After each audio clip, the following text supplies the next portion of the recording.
Good evening, Royal We family. Happy Monday night to you. I am so excited that you are here with me on a Monday night. Because of the lag time, I am going to wait just a minute so I can get to see some of your amazing faces and personalities here showing up. So we'll listen to some music and get going. Are we on? Can I get a hello? Can I get a hello? Good evening. Happy Monday. I'm so happy to be here with you. Welcome to the Royal We Live. This is the Royal We Live program. Every Monday night we're here to chat, to talk about narcissistic abuse, about healing from narcissistic abuse. We're here to chat just as a family, as a community, as to what's going on, what's new, what's going on in everybody's world. This is for you. And I have to say thank you to those of you who are supporting the Royal We through Patreon, because those of you who donate on a regular basis through Patreon, you do help keep this going. And by the way, I still have that rule. If I get 1,000 Patreon members, I'll do this every single night, right? But for right now, I won't stop now, and I won't quit, and I'm just getting warmed up, and we're going to be doing this every Monday night. And I also want to say a special thank you to, I'm going to take those off because it's not that bright in here, and I don't need my glasses. I also want to say thank you to those of you who donate through PayPal. You're welcome to donate to the Royal We through PayPal. You can do all that through www.jointheroyalwe.com. I also encourage you to visit www.jointheroyalwe.com if you have not yet, just because it's the website that I'm putting together to be a central hub. You can access the Facebook page there, the Royal We Facebook support group page. You can access the coursework there. You can schedule an appointment for some one-on-one time with me if you'd like that. There's all sorts of good stuff. And also I'm trying to do some blogging as well. I'm behind in the time, Royal We family. I'm behind in the time because, listen, most everybody out there who helps people recover and heal from narcissistic abuse, a lot of them have books, and a lot of them have seminars, and a lot of them have all this fancy stuff. And I don't have any of that stuff. But what I lack in that stuff, I'm making up for in creativity, hopefully with videos, because that's just where my passion is at. That's where my heart is. That's where I believe God has led me and is healing me and is opening up and blossoming within me, is that creativity to put together healing messages of coming out of narcissistic abuse in a very creative and entertaining way. And I hope it comes across effective. I think that a lot of people have been confused as of lately with some of the videos, especially, excuse me, we'll go ahead and cue out the music. Cue out the music so we can get started, especially with the fancy dancy stuff. We are a practical group. Thank you, D. I appreciate that. You don't need any fancy. There's other people who are out there doing fancy dancy stuff, huh? D. There is a video. I am going to actually not redo the video. I'm not going to, because I put a lot of hard work into the video that I'm talking to you about. And this is the video with the Arche, Exousia, and Cosmoc Fator. Raise your hand if you saw the last video on Cosmoc Fator, right? Where I put together the scene of drinking beer and whatnot. And if you saw that video, I know that the video was well made, but there was a lot of problems with that. A lot of people had issues with the video because you expect to learn about a practical way of healing from narcissistic abuse, and instead you get these shots of some dude and some music, right? And I did put a lot of engaging, rather hard music in there, but it was for a reason. I felt it fit for that. So what I'm going to do for that video is I'm going to do a reaction video to my own video. I'm not going to redo the video, because like I said, I poured a lot into that, not only visually, but making the music for it and all that stuff. So, but I realized that in that, I lost track of making sure the message was the forefront. And for that video, the creativity became the forefront, which is easy to do when you're When you're out there working and doing the things you're passionate about, sometimes it's easy to lose sight of the message, and which I did. But I know that some people got something out of it. They thought it was great. They thought it was creative. They understood it. But there's some people that were just scratching their head going, man, I am more confused than I was when I was with the narcissist. And I have no idea what I just watched. I want to scratch my eyeballs because I watched some guy talking about Greek words and cosmic fators and loud music. And so, and I get that. So what I'm going to do is do a walkthrough of that video.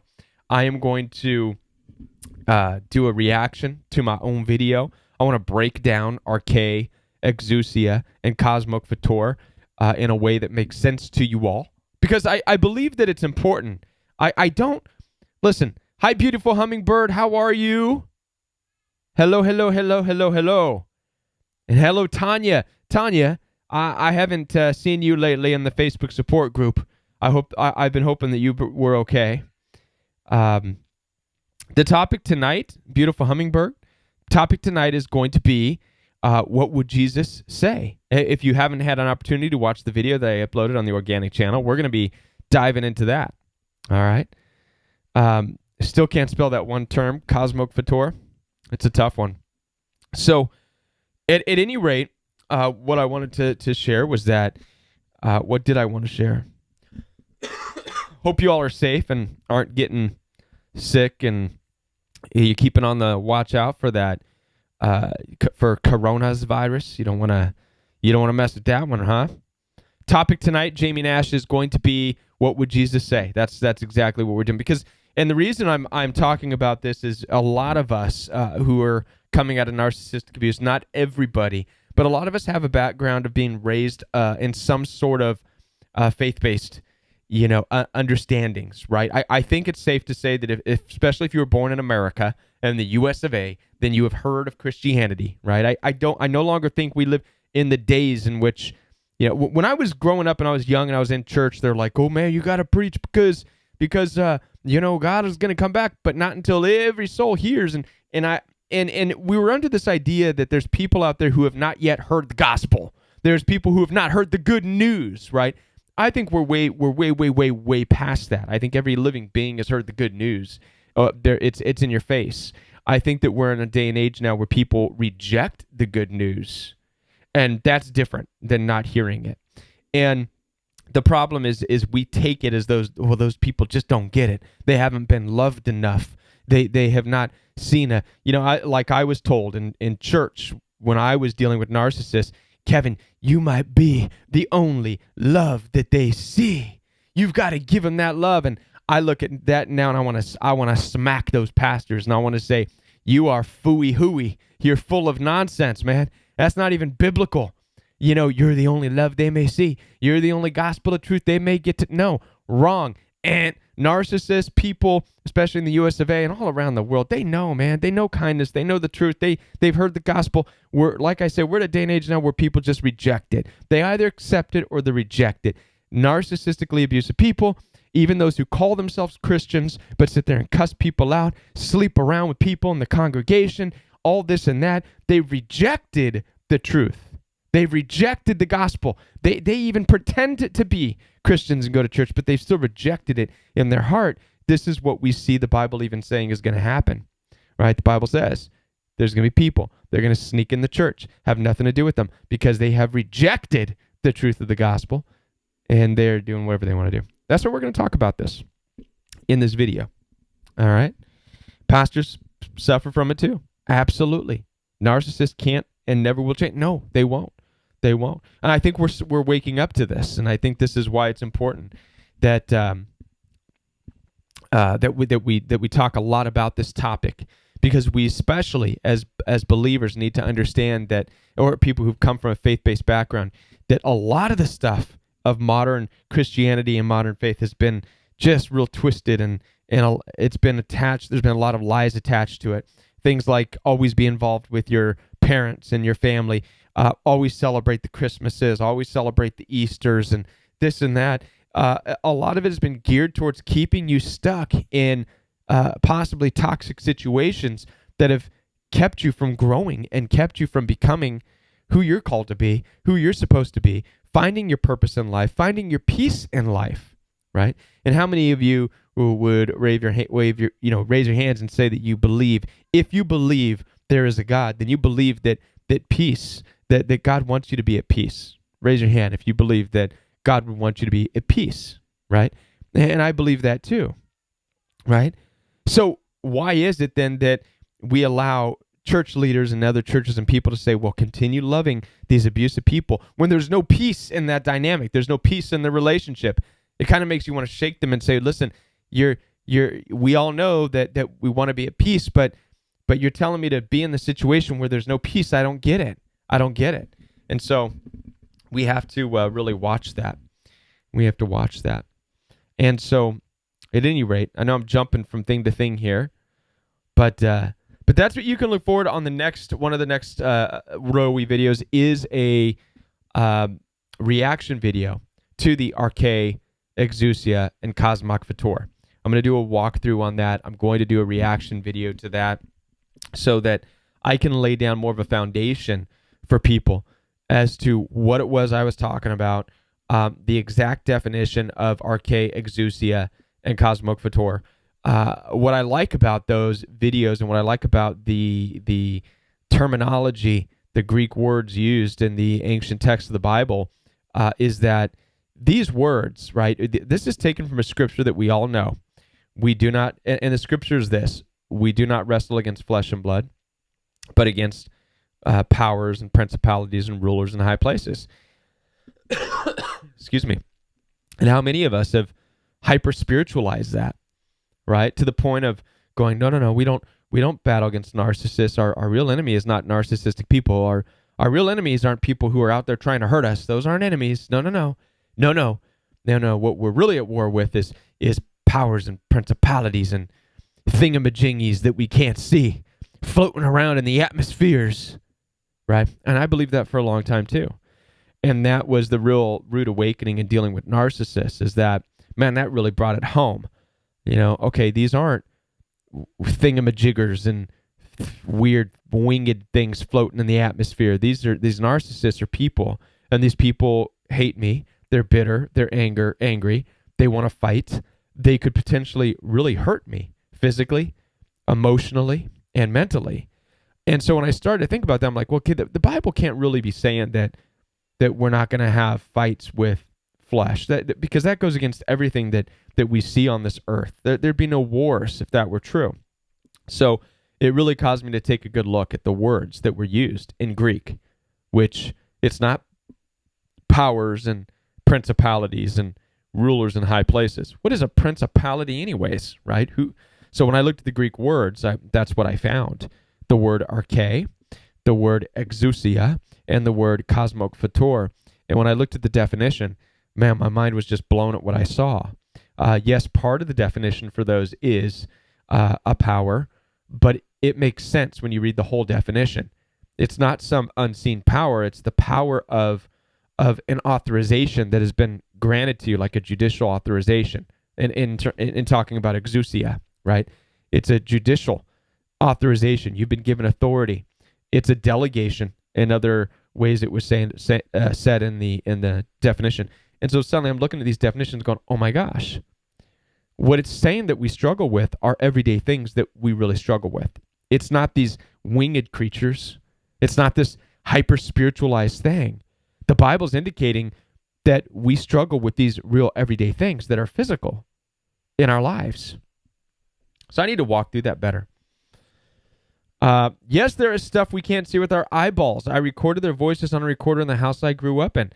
I don't doubt that. I hope, Aaron, you weren't playing with Ouija boards or anything like that either, because there is some weird stuff out there, and you can possibly record stuff. I used to set out to record weird stuff too. I had a tape player, and I remember I left it recording one night, and I think that it freaked me out when I played the tape recorder back. But I think what I really recorded was a bunch of people snoring and farting and whatever else happens late at night. The dog in the background was sleeping and snoring and having a nightmare and whimpering. And so you will hear weird noises at night, anything from animals outside to dogs whimpering. You may even hear some other voices and stuff. I'm not gonna say that stuff isn't true or isn't possible, because it is. It is. I believe that there are things that exist in the night. I believe that I have a 5-year-old and a 3-year-old, and I'll never forget my baby boy years ago. Yeah, he was about 2. It was about 3 years ago. He really believed that he saw something up in the corner roof of the room, and when I would go and lay down, he was just frozen and looking up there. And I believe that even kids have the ability possibly to see things that we don't see. They can't articulate it, but it freaks them out, and I believe that. And then as time goes on, they lose that ability to witness these things that they see possibly. And at any rate, so that's possible. It's possible. So how are you all doing tonight? Let's get to some questions because, listen, we're here on the Royal We for you. This is for you. This is time to answer your questions. Telephone number is right up behind me. You're welcome to call in. I would love to hear from any of you. All of this is exhausting, Gary. What's exhausting? Thank you for your kind words. Let's see if there's any questions. Any questions? I don't see blue. And Tanya D. Doll, beautiful hummingbird. Every time I see beautiful hummingbirds, whatever she posts, she immediately deletes it. I never get to see. All I see is message retracted. Message retracted. Beautiful hummingbird said something, and then it's retracted. Message retracted. Oh my gosh, it builds suspense. Beautiful hummingbird. It's driving me nuts. I want to know what you said. So any questions? How do you handle a family member? Tanya. Thank you, Tanya. Tanya saves the night with the question here. How do you handle a family member who is in a relationship with a narcissist? You don't. You don't, because this puts you in direct conflict with the narcissist, right? All you can do, and I do have a phone call, but I'm going to finish answering this question. Telephone caller, we will be right with you if you don't mind hanging on just one moment. This is a common question. What do you do with a family member who's involved with the narcissist? So if the family member is looking to you for help, then by all means, toss her to the Royal We videos, for crying out loud. Put the family member on the Royal We Facebook support group page. Help that family member in their need, okay? But only in their need, help them. But if this family member or friend or coworker does not recognize any need, does not recognize they're in an abusive relationship, does not care to hear what you have to say about the abusive relationship, then there's nothing you can do. Again, it's like you being involved with an abusive person. You can't change them. You can't do anything. So you have to let it be. Try not to get involved, because then ultimately you look like the bad guy, right? If you try butting in, you look like the bad guy. All right. So with that, let's take this telephone call. You're live on the Royal We. Hi. Hi. I didn't know I was going to be live. Okay, I have a situation where I was dealing with a very narcissistic person in ministry. Okay. And it was a situation where they tried to use the ministry to try to take my son. My son is very good looking. I was the model at one time. And after I went through all that with them, I got my son back, and the actual county got involved because they were doing this to other women. It was an unwed home. And then after that, did you say? I'm sorry. Did you say it was a ministry? Yes, it's supposedly a ministry. Okay, but obviously, if they don't value Christ in the right way, they're not going to be doing this kind of stuff to people. Anyways, so after I got my son back, and the county was after him because there was more than, there was a number of people this happened to. Anyways, after that, this man is an internationalist, and they came against me over a court case that I did not do, and I actually got knocked out in the situation. But he put pastors on my jury and other people that were friends of him, very highfalutin people. This guy was an internationalist. This is from the top of this community in this nation. These are not regular people. And I was convicted. I was going to school, straight A student, 100% on every test. They even told me you never did anything to me or to us for us to do this, and yet this happened. Now, the church has rallied around him because of his international status. This destroyed my life, and he actually ended up on medication. They turned the ministry over to where he couldn't do in-house adoptions, and now went through 6 ministries, and it's with a real solid ministry now. Okay. But my life has not been destroyed. Has not been restored. It's been utterly destroyed. I could barely work, even though I didn't do it. Okay. I told him I did not do this crime, and he's on medication for this narcissism, and just has come against me, has stuff in my house. He's very highfalutin with all the Christians. Went across the nation, put this out there because he told me, I agree, we're going to lie about you and no one will believe you because I'm rich. Okay. You understand? Okay. And so I want to know what's your suggestion. I didn't sue them. I actually did. I worked for the ministry trying to reconcile over the situation. I did many things. I did a food program, thousands worth, and that house was part of the program. Yeah. I gave them hours so they could be involved. So I did all these things to reconcile and be biblical about the situation. But I have had no solution for my life, and I'm barely working. And my son is like a genius IQ, so he's very smart. He's in New York, and he makes $100,000. But he went through a hell. In fact, part of this, he went through 22 homes, and in this church, and then he got sick, and $70,000 bill came out of this, and they still came after me to try to see a second time. So there's too much. Yeah, listen, hon. There's way too much for me to have a suggestion for any of that, because you have issues all the way from the bills that you're talking about to there's a lot there. Okay, it's very hard. That's a very head. It's like I'm. There's a very right. I could tell your head's spinning. It makes my head spin. Right. So, anytime you're in a situation like that where your head is just spinning, because what can you do? There's nothing you can do, right? Because years. This has been years. Yeah. So there's no right. And the longer the years go on, right, the more difficult it becomes. Right. You're more trauma. There's a lot of people involved trying to put a narrative over my life, and have authority and tell me how it is. My suggestion would be to block the entire organization, and for you to turn your back and to walk away from it.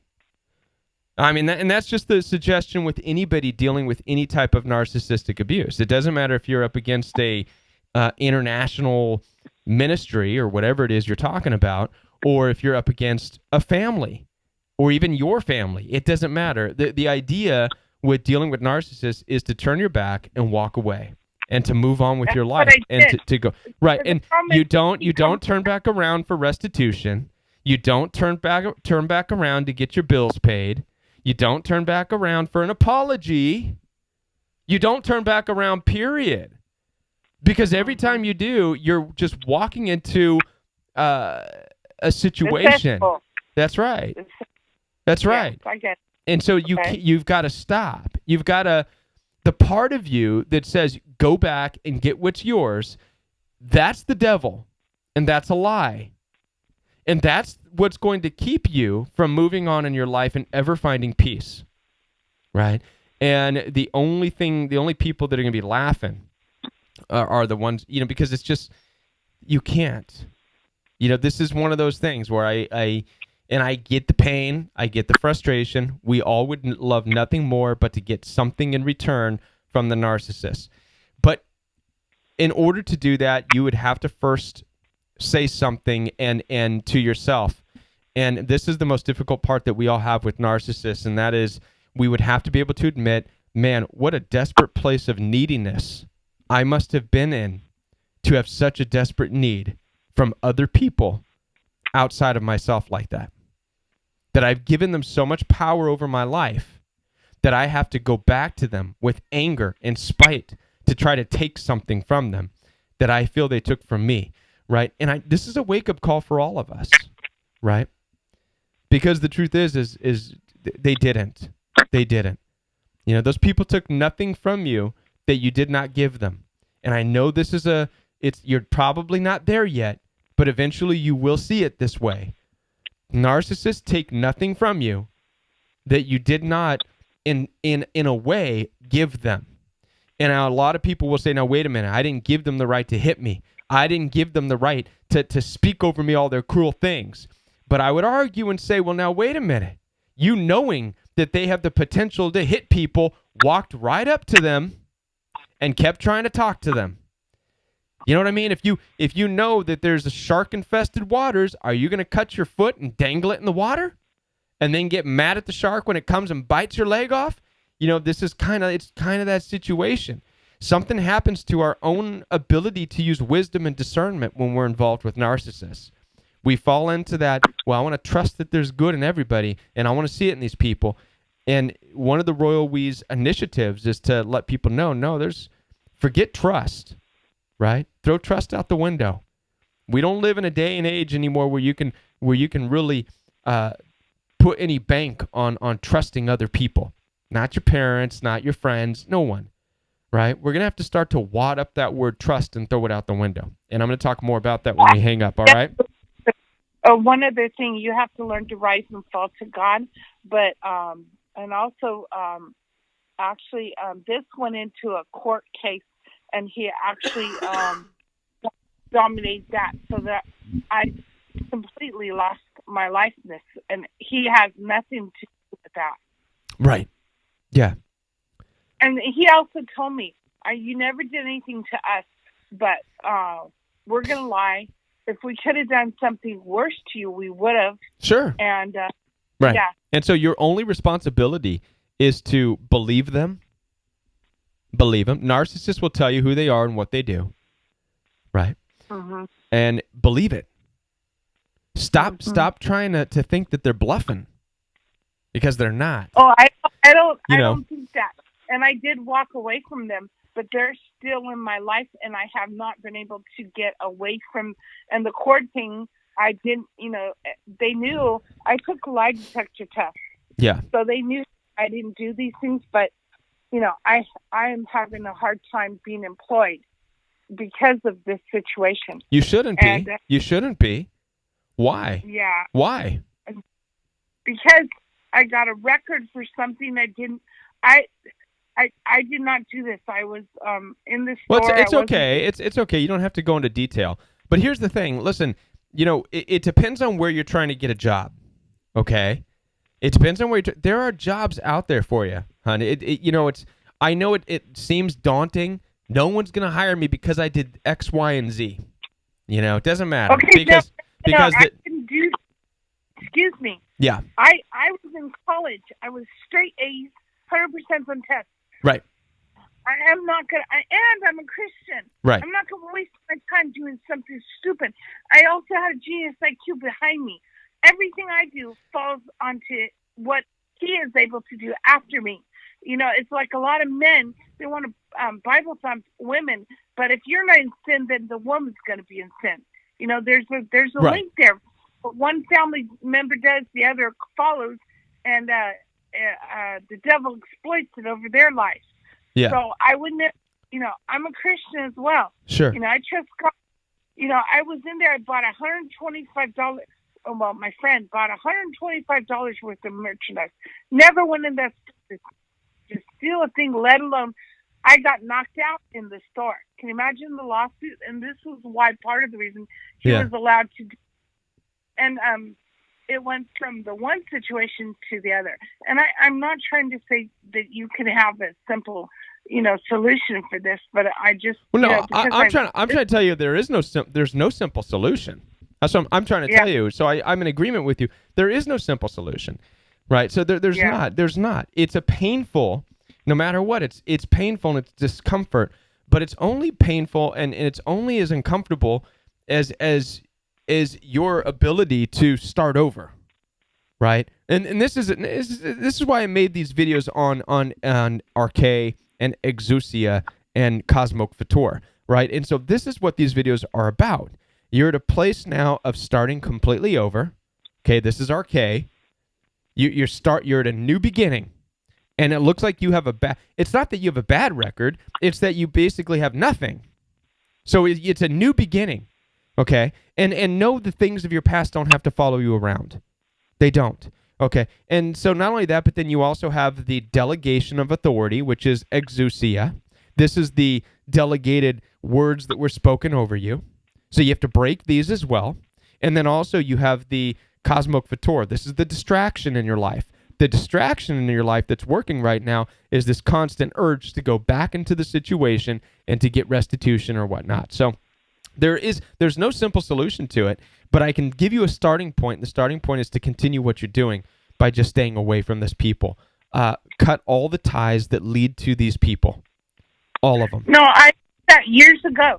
These people have put stuff. They continuously try to be involved with me, even though I don't. Like, he's even told me, I'm watching you.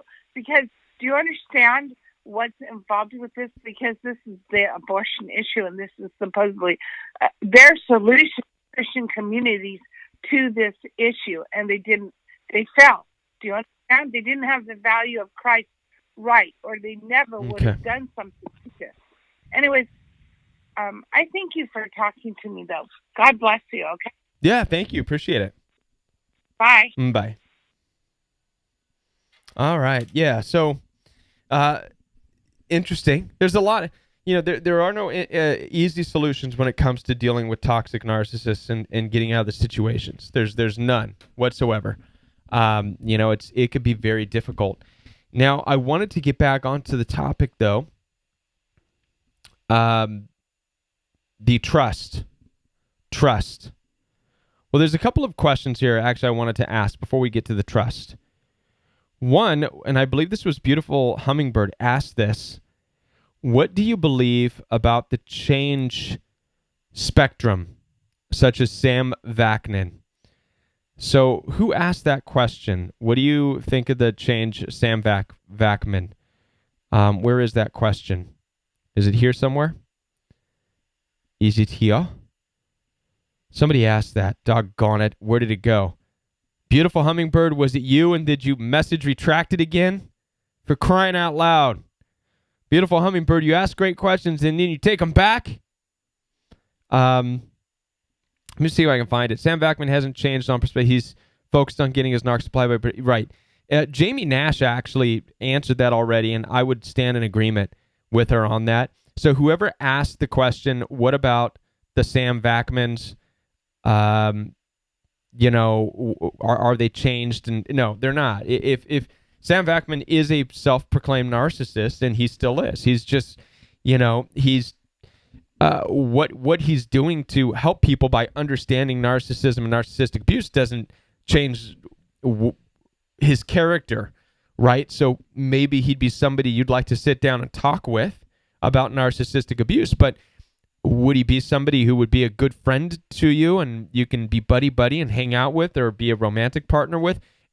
Probably not. You probably end up destroyed just like you would with any other narcissist, right? Because that's going to come out, right? Again, with narcissists, you only see, especially in public, you only see them for the 5, 10, 30 minutes that they're talking. You don't see their moment-to-moment daily lives, right? Of what they're doing. And so it's hard to say that they've changed in any kind of a way whatsoever. So that's, yeah. So there you go, Beautiful Hummingbird. Yeah, I don't believe that there's any change that takes place in the people like the Sam Vaknins or anything like that. There's a Sam Vaknin video that I wanted to do a response video to, and I haven't had an opportunity to yet, but He basically makes the case that Jesus was a narcissist, and I though Sam starts the video off talking about how he's a self-proclaimed atheist. He's not a believer. So you have to also take that into consideration when he makes his video. He is also a self-proclaimed narcissist, and so you have to take that into consideration as well. But it's an interesting video with some interesting points, and I've been wanting to do a reaction video to that, and I haven't had an opportunity to. But yeah, and I believe, like Tanya Jane said, Sam Vaknin's advice is to leave a narc and have no contact. And there you have it, right? He's giving you the best of advice that he can give right there, because he understands that when you deal with narcissists on any level, they're not in the relationship because they care or concern or love you in the way in which you think they do. They care and concern and love you only for the fuel and supply that it supplies them. And when that fuel and that supply is burnt up, or if it's not working properly, then you experience the wrath and the judgment and the disappointment that narcissists have because their needs aren't met. You become like a defective toy, a defective product that they just can't deal with anymore. And yeah, and I guess Sam Vaknin has a wife. So when narcissists, toxic people try to harm you, don't seek revenge. Turn inward to your soul and remember what you are. Love. Yes. Yes, yes, yes. And so let's see. Was there any other questions? I think another topic that I wanted to hit on was the topic of trust. This has been such a huge thing, and I need to make another video on the issue of trust. We really, truly have to dump the word trust from our vocabulary. This is going to be something that the Royal We is really going to push. We've got to dump the word trust. Okay, we picked up the word trust from God knows where, at whatever point in our history, and it really has a very convoluted meaning. But if I could break down what I believe trust really is saying, the trust that we've bought into anyways, is it's saying that at any given moment, in a moment where you are establishing trust, it's in a moment where you are establishing your powerlessness in a situation in hopes that another person is going to pick up that torch for you and be the powerful one for you. And I don't think we should live like that. I really don't. And a lot of people say, well, no, you have to have, because somebody asked me a question, Kevin, how do you get along in this life without being able to trust, right? It was a genuine question on one of the videos. The question was, how do you move forward in life not sure of how to trust anymore? And that's what really struck me. I was thinking to myself, man, have people really bought into this trust idea so much that they feel like life is difficult to live if you don't have trust? And then as I thought about it, I get it. We've been told that much of what we live, the extent of our lives, much of it is based on trust, right? When we get in cars and drive, for example, we hit the road trusting that other drivers are going to pay attention. And as I thought about this, I said, wow, what a flawed thing. What a flawed trap that we have started to buy into. Think about that for a moment. When we get in our cars and we drive, we're trusting that other drivers are going to be paying attention to us and to what they're doing. Do you already see the flaw in that? I do. How about this? How about we break this thing called trust, wipe it away from our understanding, wipe it away from our language, and instead of saying things like, I'm going to trust other drivers to pay attention to me and to other people, how about just live like this instead? When I get in my car and I hit the road, I am going to be doing everything that I can to be paying attention to the cars in front of me, behind me, on the side of me, right? So that no matter who else is paying attention around me, I will have enough time to stop in every which angle should I have to stop real fast. I will make sure that my speed is not going so fast that I will not be able to slow down. I will make sure that I am at X amount of cars difference from the person in front of me, from the person behind. Do you see what I'm saying? When you start to think like this, all of a sudden you go, wait a minute, all the power is in my hands. I don't need to trust anybody for anything. I don't need to, if I'm hyper vigilant in my life, then I don't have to have room to say I'm trusting and therefore handing over power to other people. Right? This is see, there's Dusty Dawn. Trust is earned. See, I don't even think trust is earned.